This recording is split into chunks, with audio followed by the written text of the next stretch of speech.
Kumusta mga kaboxing? This is Boy Kalawang TV. So, ayon nga po dito mga idol sa American sports journalist na si Chris Mannix.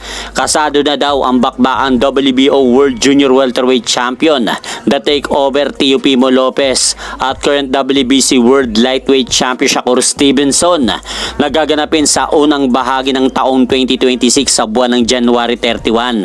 At gaganapin daw ang laban ng dalawa mga idol sa New York City.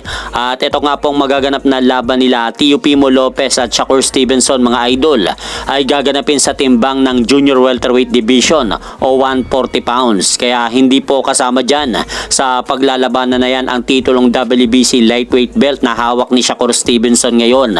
Bale ang nakataya lang po sa magaganap na laban na yan ang titulong hawak ni Teofimo Lopez na WBO and the Ring Junior Welterweight Belt. So magandang laban po ito, abangan para sa susunod na taong 2026 mga idol. Sa ngayon may kartada si Shakur Stevenson na 24-0 with 11 knockout. Habang si Teofimo Lopez naman po mga idol ay may kartada naman po itong 22 wins at may isang talo na.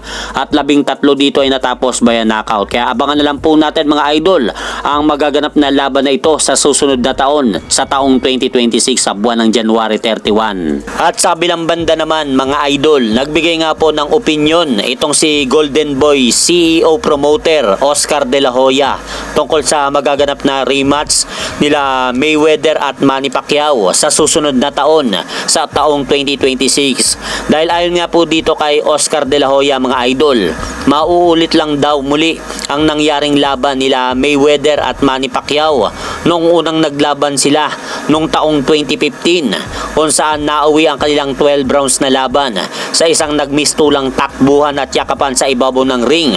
Kaya sa magaganap daw na rematch ng dalawa mga idol ay ang maiiwang dismayado na naman daw, sinabi ni Oscar De La Hoya, sa laban ay ang mga manonood ng laban na yan.